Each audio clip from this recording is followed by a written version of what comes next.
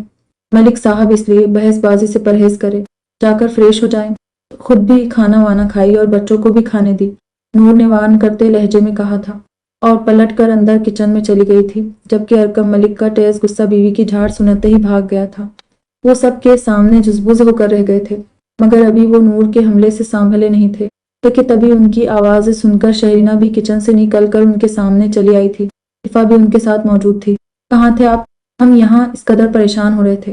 وقت دیکھیں ذرا، اور آپ نے فون کس خوشی میں آف کیا ہوا تھا؟ آپ کو اندازہ ہے ملک صاحب کے آپ حد درجہ لاپرواہی کے مظاہرے پیش کرنے لگے ہیں۔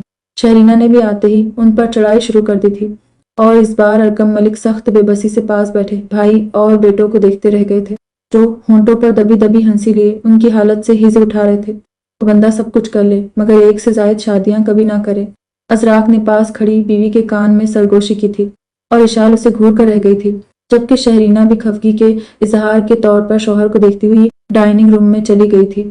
ارکم ملک بھی لمبے لمبے ڈگ بھرتے بیویوں کے پیچھے ہی انہیں اپنی اچانک گمشدگی کی وجہ بتانے کچن میں چلے گئے تھے، ورنہ کبھی امکان تھا کہ ان دونوں کی طرف سے مزید دھماکے بھی ہوتے۔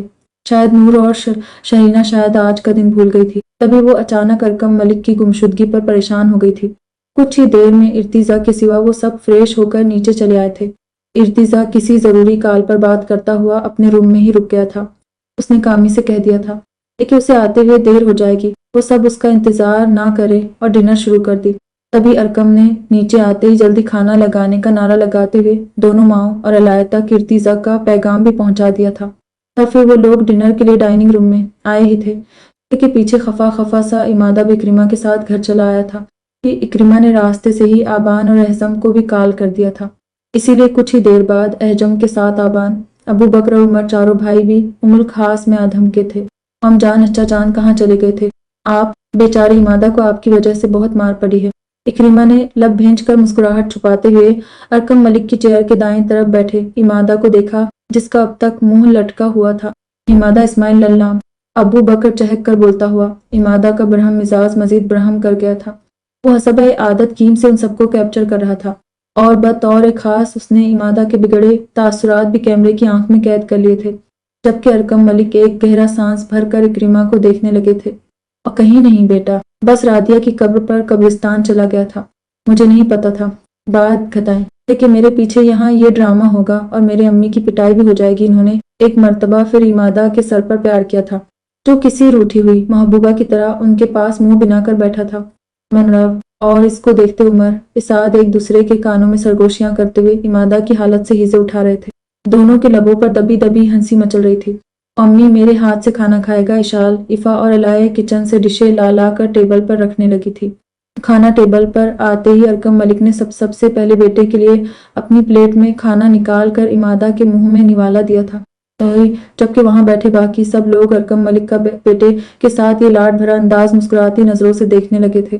سلطان اطلال بھی بھائی کا بیٹے کے لیے لاڈ دیکھ کر اپنے پگلے سے بیٹے ابو بک کو دیکھنے لگے تھے۔ وہ بھی باپ سے اکثر و بیشتر ایسے ہی لاڈ اٹھواتا تھا۔ ہاں ہاں کھلائیں، اس کے بعد ہمارا امادہ اپنے چون چون ٹوائز سے کھیلے گا، یا پھر جھولے میں جھولتے ہوئے آپ سے لوری بھی سنے گا، اور جبریل یا شان تارشان کی فیڈر سے دودھ پی کر سو جائے گا۔ اسعد نے سارے دانتوں کی نمائش کرتے ہوئے اپنا کمینہ پن دکھانا شروع کر دیا تھا۔ تبھی امادہ تلملا کر اپنی جگہ سے اٹھا تھا۔ دیکھ لیا آپ نے پاپا، کیا کہتا ہوں میں آپ سے کہ یہ آپ کے اور میرے پیار سے جلتا ہے، جب اس گھر میں میری بے عزتی ہوتی ہے۔ ہر بار یہ کمینہ مجھے ایسے ہی ٹارچر کرتا ہے۔ مما جان کے بعد آپ کے اس سادی نے مجھے ہرٹ کرنے کا ٹھیکہ لے رکھا ہے۔ اب آپ بیچ میں نہیں بولیں گے۔ آج اس ذلیل انسان کا قتل کر کے میں اس کا قصہ ہی ختم کر دیتا ہوں۔ امادہ تیش سے بولتا ہوا ٹیبل پر رکھا فورک اور چھری اٹھا کر سادی کی طرف بھاگا تھا، جو اسے جارحانہ انداز میں اپنی طرف آتا دیکھ کر باہر آنگن کی طرف بھاگ لیا تھا، جبکہ ارکم ملک بھی بوکھلا کر اپنی جگہ سے اٹھے تھے۔ باقی سب کے چہروں پر اب بھی دبی دبی مسکراہٹ پھیلی ہوئی تھی۔ امی بھائی کا خون کر کے قاتل بنو گے؟ واپس آؤ فوراً اس سادی سے، میں آج برتن دھلواؤں گا اور سونے سے پہلے گھر کے سب افراد کے کپڑے بھی یہی دھوئے گا۔ تم اپنے ہاتھ اس کے خون سے مت رنگو۔ تو وہ بوکھلا کر بولتے ہوئے ان دونوں کے پیچھے لپکے تھے۔ ان کے پیچھے پیچھے مسکراتے ہوئے سلطان اطلال بھی اپنے اپنے بیٹوں سمیت اٹھ کر آنگن کی طرف چلے گئے تھے۔